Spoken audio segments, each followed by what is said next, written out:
afternoon. It is so good to be back in South Carolina.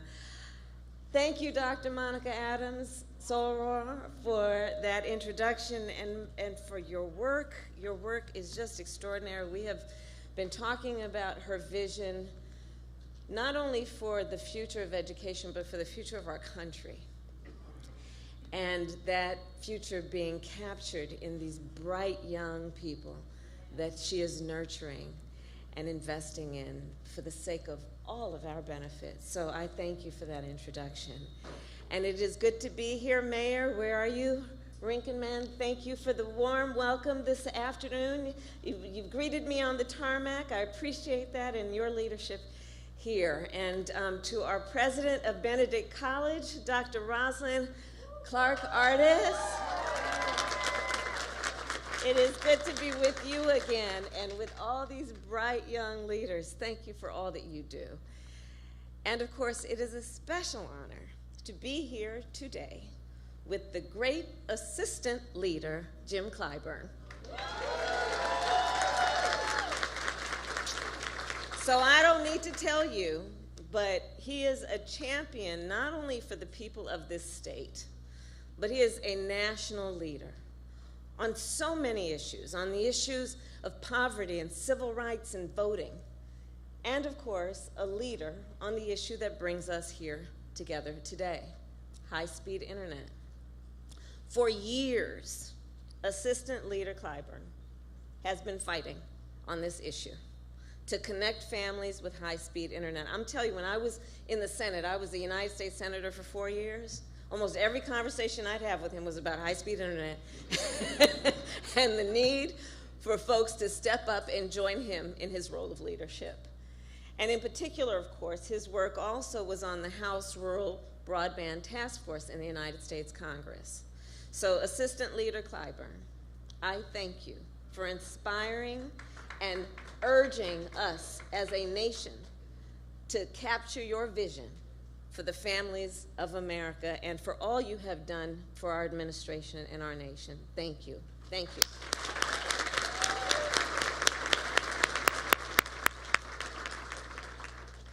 So today I will begin with the simple truth, which you've heard spoken on this stage already. In America, in the 21st century, the ability to connect to high-speed internet is not a luxury. It is a basic necessity. Every day in communities across our nation, students who have affordable access use the internet to do their homework. Parents use the internet to order groceries. Seniors use the internet to see a doctor without having to leave home. And small business owners use the internet to buy inventory, to manage the payroll, even to run their cash register. The internet is an essential part of everyday modern life. And yet, more than 24 million American households still do not have internet access, including 137,000 families right here in South Carolina, either because they cannot afford the cost of high-speed internet or because they live in a community, often a rural community, where high-speed internet is just not available. So over the years, many of you know, I have spent a lot of time in South Carolina. I have traveled from the upstate to the Midlands, from PD to the Low Country, and I've met with folks in rural communities like St. George and Darlington and Hemingway, and I've heard so many stories about what it means when folks don't have internet. Students who have to sit in the parking lot of a fast food restaurant just to be able to submit their homework on public Wi-Fi. Parents who cannot take on good paying remote work jobs because their internet is just too slow. Seniors who have to take their telemedicine visit in the corner of a public library because they don't have a connection in the privacy of their own home. Let us be clear. In America, in the 21st century, every person, no matter where they live and no matter how much they earn, should have high-speed internet. It is simply a necessity. So that is why, building on the Accessible, Affordable Internet for All Act, written by Assistant Leader Clyburn and guided by his incredible vision, our administration invested an historic $65 billion through the bipartisan infrastructure law to connect every household in America with affordable and accessible high-speed internet.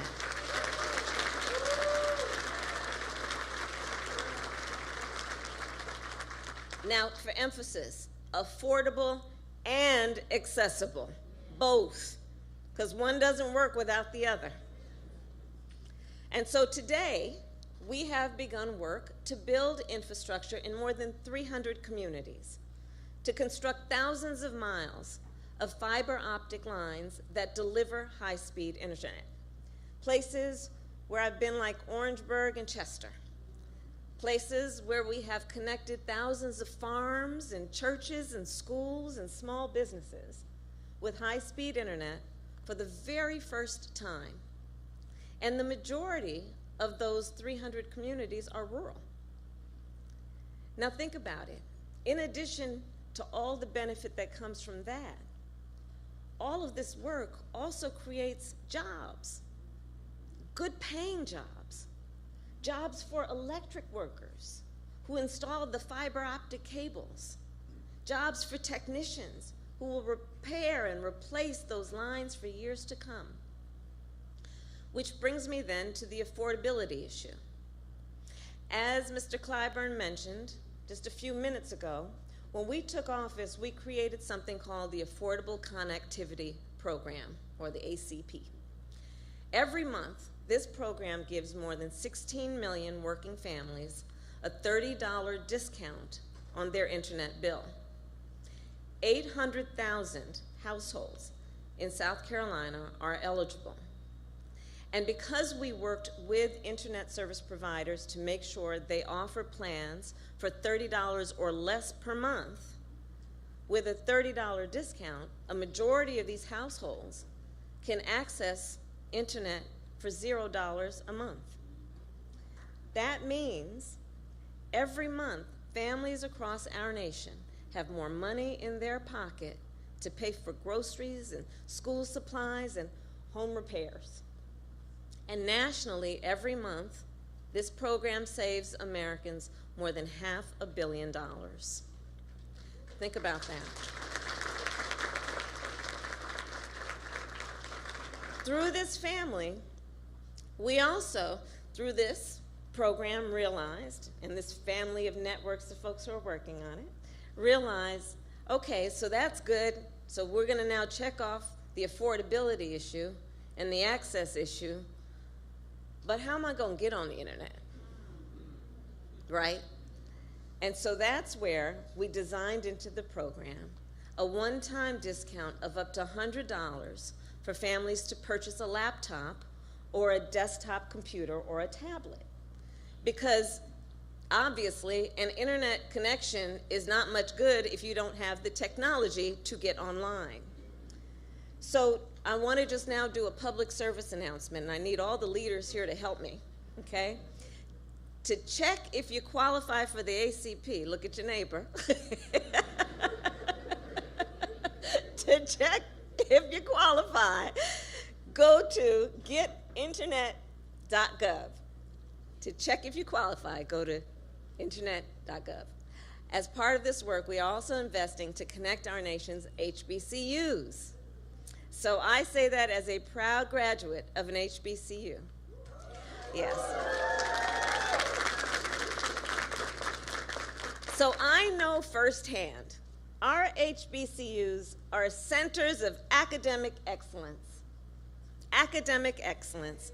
HBCU students are leaders in their communities, in our nation, in and around the world. as are students of all minority-serving colleges and universities. So let's make sure then that these leaders, these young leaders, can maximize their education. So today we are investing more than $175 million to expand high-speed internet access and affordability at 61 HBCUs and minority-serving institutions.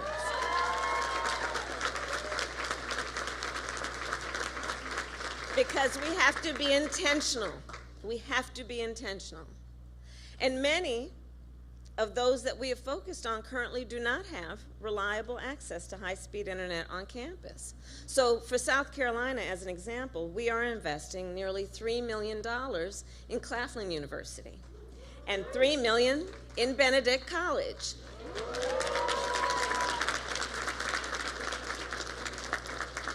And this means that more students will be able to use the internet for their everyday needs. Think about it. Like accessing telehealth appointments, including for mental health care. Because here's the benefit. I was talking to some of the young leaders before we came out. Here's the benefit. On the issue of mental health care, let's be clear. When we talk about health care doesn't just start from the neck down. And so let's acknowledge that we need to make sure everyone has access to the total health care they need, but let's also acknowledge that some people don't necessarily want to be seen walking into the therapist's office. Okay? But what does telehealth for Medicare mean? For medical care, that's mental health care. It means in the privacy of your dorm room, or your home, or even maybe your car, you can talk with somebody that gives you the help that you need. Think about all that access and affordability will open up in terms of truly giving people the ability and the opportunity to have the help they need.